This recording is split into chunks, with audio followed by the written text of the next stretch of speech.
they went from 9 to 16 reps for us. So after we did our 16 reps, and a lot of my teammates remember this, I don't remember none of this.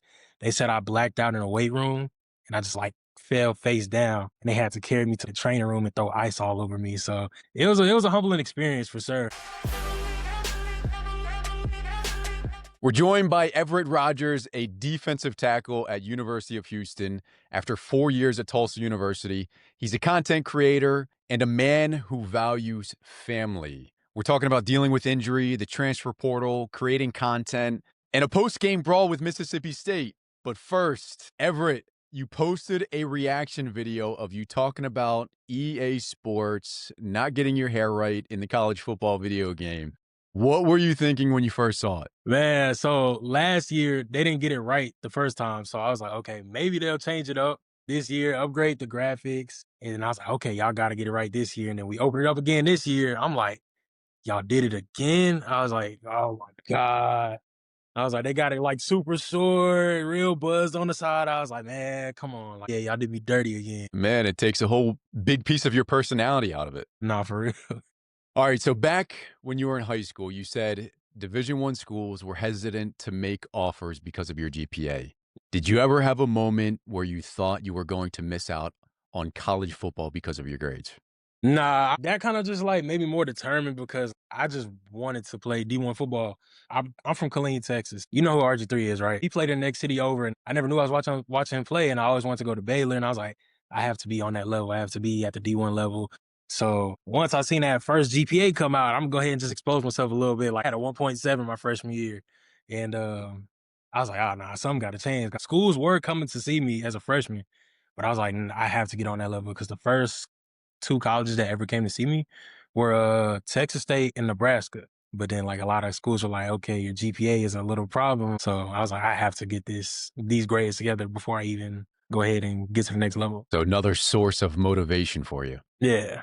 So you end up going to Tulsa University. Tell us about the transition physically and mentally from being the guy who dominates in high school to now I'm battling for playing time. Man, physically, especially the strength and conditioning part. So I'd say my first 2 years of high school, strength and conditioning was pretty good with our strength coach. So he also coached at the Division I level. So he had us right. And then we had got a new head coach in high school. He decided to get rid of our strength coach. So conditioning kind of went down for everybody. He didn't make us condition as much. We didn't lift heavy for real. You kind of just had to try to squeeze it in on your own time. So when it was time for me to get to Tulsa, I just really got there off of talent and still wanting it more. But the first day, I almost passed out the first day. We did conditioning on a Friday. I wasn't used to doing crossfield, so it's where you go from one sideline to the other. So you do a full-on sprint, but then you have to do a backwards run. So you have to run backwards, and you have to make it in like 17 seconds or 16 seconds, something like that. So we get to rep 9, and I'm just like gassed. I'm like, do I really want to be here? I was like, I'm already here now, so I might as well just keep going. And then that's what kind of leads them to the next week. They went from like 9 to like 16 reps for us. So after we did our 16 reps, and a lot of my teammates remember this, I don't remember none of this. They said I blacked out in a weight room, and I just like fell face down, and they had to carry me to like the training room and throw ice all over me. So it was a humbling experience for sure. That's crazy. Do you ever find yourself being challenged that much physically now? Nah, not even close. I haven't been that close ever. Not since that day. So year one, you guys knock off number 11 UCF. You made the conference championship, played in the Armed Forces Bowl, and it ends with a post-game brawl with Mississippi State. What sparked it, and what was that experience like? So before the game, they was already trying to start something up. This was between their corners and I guess our receivers or our corners. It was like more so like the skill positions kind of going at it. They was trying to come out there. It's pretty cold. It's 30 degrees and it's raining. They came out there with their shirts off, trying to be tough guy. And they tried to start something before the game. And, you know, we got to beat them. Obviously, we didn't win. We should have. But we didn't win that game. And then tensions kept flaring throughout the game. We were ranked at the time, so obviously a lot of people are mad that we lost. Then tensions kind of flared and then got out of hand towards the end because once I seen what was going on, I was almost in the locker room. I'm like maybe 80 yards away from it. And then I just see some guy, he comes around me and he swings. He swings on one of my teammates. I break that up. I turn around, I see a whole bunch of maroon jerseys on top of a few people. And I'm like, oh, dang. So I run over there. I never got no punches in because I was like, I'm not gonna swing if nobody swings on me. So nobody swung on me. I just trying to break it up. And then you might have seen that famous clip of Mike Leach. He's in the stands while his team is fighting. That was that fight. So then you go to year 2 and you lock in and you lose 28 pounds. What was the mindset shift for you to lose that weight? Like I played a little bit freshman year and I was like, okay, I have to play more. But I know whenever I gain weight and get a little bigger, I move a whole lot slower. When I first got moved to D-line back in high school, they moved me there because they were like, you're strong and you're fast. So I was like, I got to get back down to the weight where I'm comfortable at, where I can still be strong and fast at the same time. So O-linemen don't move, or can't move me around, or they can't block me.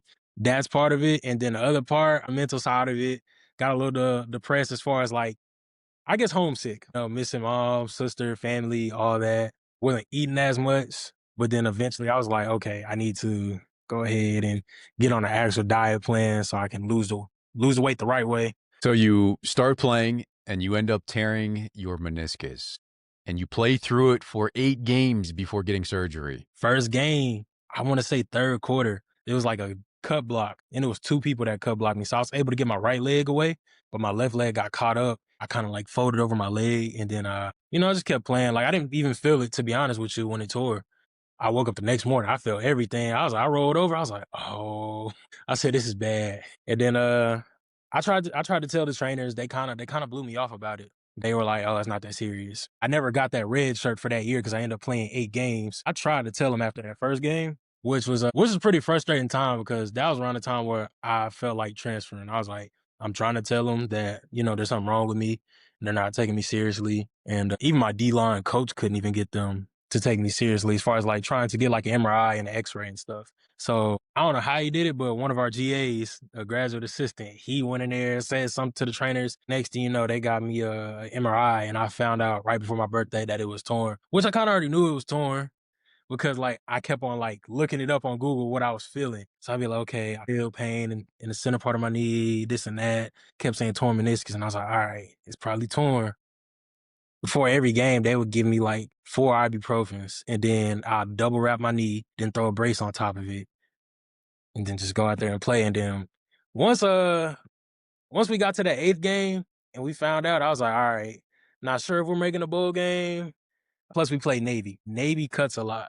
So after that game, my knee got like super stiff, and I was like, all right, it might be time to go ahead and take care of this. Hey, quick pause.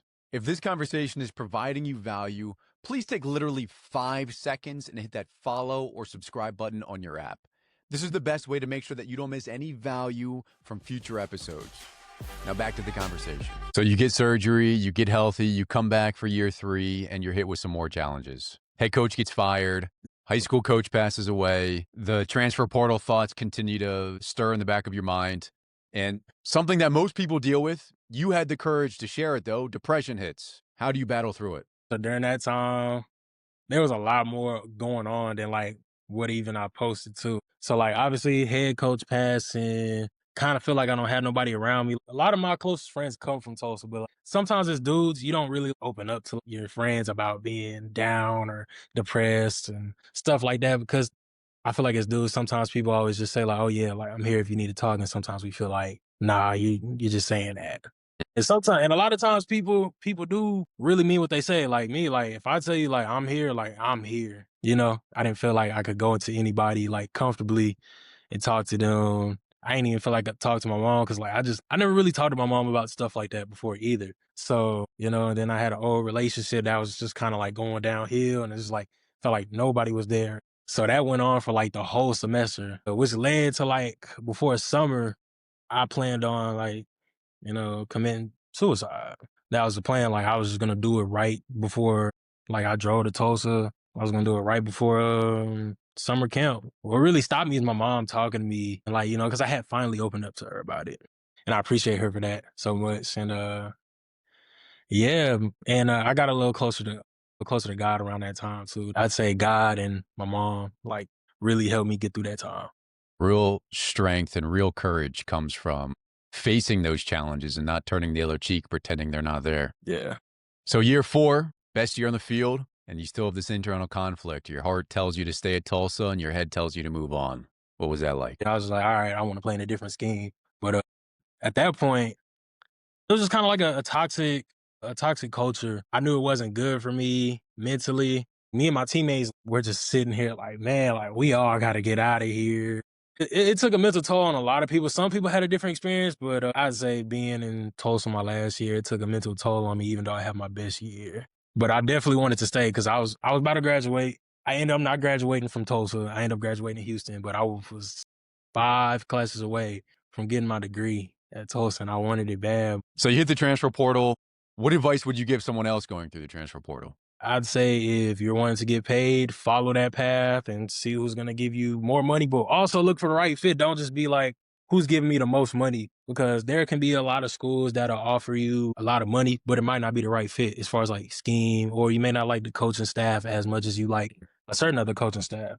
So I'd say like just kind of like level it out. Level it out. Don't be all in for money or all in for scheme. But that's kind of how I went about it in the portal, was just like scheme and what situations were good if they were losing their starting nose guard or other defensive tackle. So that's part of the reason why I came to Houston. Had a few schools offer me some money that I was like, I don't really like the scheme though. Money didn't really drive me to come to Houston. Houston just had a good opportunity, family vibe. I felt welcomed here, and it was a good spot for me. Yeah, you seem very connected to your family. And was that a big part of the decision? So my mom and my dad are from here. My dad passed away when I was 7, but a lot of his family is still here in Houston too. So actually my mom's family is still here in Houston too. So pretty much I have a lot of cousins, aunts, you name it, I got it here in Houston. And then my mom, she's living back in Killeen, Texas. That's about 3 hours away. Yeah, I just wanted people to be able to come to my games for my last couple years of football. So that's what drove me to like come a little closer. NOW, no opportunity wasted. Where does it come from and why is it important to you? My D-line coach from Tulsa, he's a crazy dude, Ron Burton. He has a lot of these sayings that I've never heard people say before, like, no opportunity wasted was like the one that stuck out with me because he was like, now. We was like, okay, you say it now. What are you talking about, man? Like, he'll just randomly say it. No opportunity wasted. He's like, you can't waste your opportunity, man. So he dropped a lot of gems on us. He's old, so he's a good dude. He would say, he always say this like every other day. Upon the conduct of each determines the fate of us all. So he was like a team guy. So he's like, don't be a me guy, be a we. Like it's we. It's about we, not you. It's so funny because we was like, did you just sit over here and come up with this? Because like I never heard nobody else say it. But yeah, now definitely came from my OD line coach Ron Burton. So no opportunity wasted. That's awesome. So now you're at Houston creating really cool POV content, showing travel days, warming up in the field, literally giving people a look through your eyes. What's the inspiration behind the content? I've seen meta glasses so many times, and I was like, I probably could make content with that. I've never seen people do that for like football. Like I've seen people do like public interviews with their camera on. And I was like, I probably could do something like this with like pregame warm-ups. I mean, obviously I ain't gonna be able to sneak that on in the game or nothing. Get in trouble for that one. Yeah, take them through a travel day, literally through my eyes. Occasionally I have a few clips where I have like the camera in my face, but like you see what I'm seeing. It's just like something I had thought about, just seeing other people use their meta glasses. I was like, probably could do this on game days, travel days, stuff like that. What advice do you have for younger athletes that want to play college football? I'd say definitely learn your playbook early because there's always going to be another class coming in behind you. My coach told me every year I'm recruiting guys to replace y'all or, or to make y'all play better. So like there's always going to be somebody else coming in behind you, take your spot or pass you up on a depth chart. I'd say take the weight room seriously. Don't goof off. And nutrition, do you want to build more muscle? Do you want to lose weight and build muscles at the same time or keep the same amount of muscle? The idea of simple wins is not only the scoreboard. What does simple wins mean to you? I'd say just getting up and just giving it your all every day. Just being able to be all in, even when you're not feeling good, you don't feel like doing something, just get up and go. And I'm saying this because recently our strength coach passed away, Coach Hester. He always said this thing, unbreakable. And, there's days he didn't feel good, but he came in, still did what he had to. He still brought the energy. If we felt like his energy was off, we got him going. Like he'd be like, hey, energy's off. And he'd be like, oh yeah. Okay, we're gonna go. Simple wins, just keep going even when you don't feel like it. Everett, you've got a great personality and a great heart. Where can people find you online? You can find me on Instagram, TikTok, YouTube, Twitter. It's all the same thing. It's Everett. So basically, it's just a 3VERITT_. It's like that everywhere. Appreciate you, man. Yes, sir. Thank you. I have one final question for you. Who else would benefit from listening to this conversation? If you have someone in mind, go ahead and share the episode with them right now. If you don't think of anyone immediately, go ahead and leave us a review on whatever platform you're on so people just like you can find the episode. Thank you for your time. Stay strong.